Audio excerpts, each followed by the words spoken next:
जेलाव थानाय जोहोलाव रन्जन दैमारिनि बिखय बेल हियारिं बेबो दिनै जागोन गाबोन जागोन बा आरो प्रमद बर' सारा सुइजारलेण्डनि सिमाङाव बिथाङा उन्दुलांबाय लोगोसे गबिन्द सारमोनहाबो दिनै सुइजारलेण्डनि सिमाङाव उन्दुलांनानै गरदनाय खोथाखौसो बुंदों।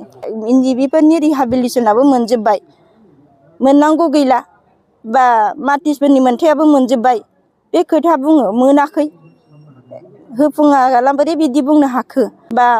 फंबाय बिदा जोहोलाव एनडिबिफ्रा जे हारिनि अलखदनि थाखाय हारिनि थाखाय नांदोंमोन हाथियार दैनानै जिउ बावदों खायसेया दिनै थांनानै थादोंबाबो केसफ्रानो उइथड्रखौनो जायाखै केसनि सायावथ' जेबो मावाखै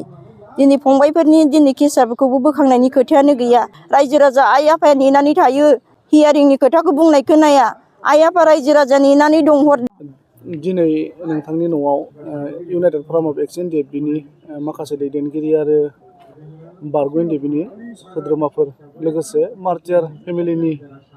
माखासे दैदेनगिरिफोर ज' जानायखौ नुनो मोनदों मा जाहोननि थाखाय बा माखौ लानानै ज' जादों बेखौ मा फोरमायगोन? आदसा इउनाइटेड फराम आरो मार्टिस फेमिलि बेहाय मोनसे माने खौसेथिनि आरो जुथुमाजों लोगोसे दिनै पिकनिक लादों मानो होनोबा बे न'खरावनो बै समाव खेबसेनो आलादा रायजो दानायनि मुङाव साब्रै आंनि परिबारनिफ्रायनो जिउ जोबलांदों। दा बेखौ लानानै मार्टिसफोरनि मोन्थाय आरो एनडिबिफोरनि माखासे मोन्थाय दिनै जाफुंलायजोबै बा मोनफुंलायजोबैनि सोमोन्दै जोङो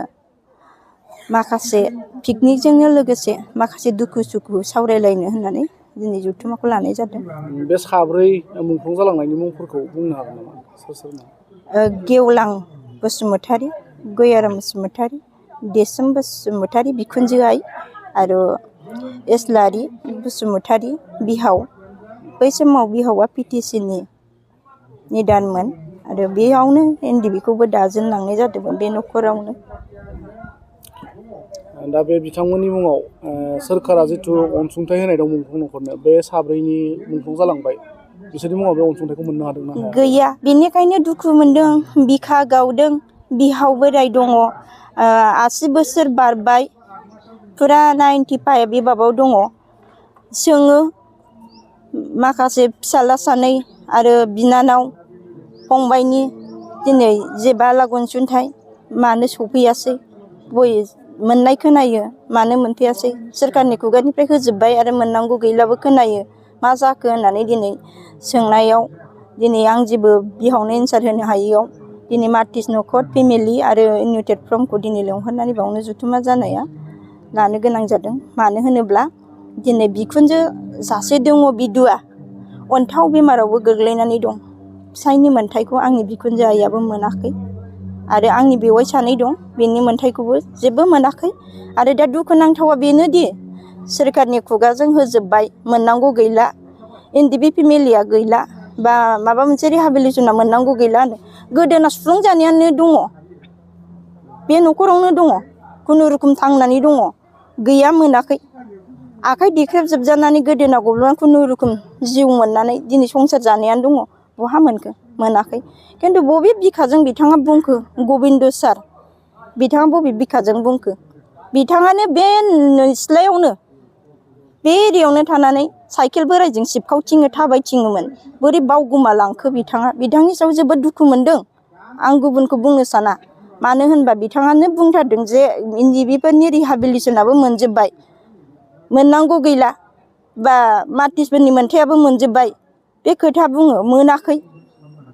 होफुङा गाला बोरै बिदि बुंनो हाखो आरो बिथाङा जुदि बेसेन गोसा सासे सोरखार होननानै मानिजाथावमोनब्ला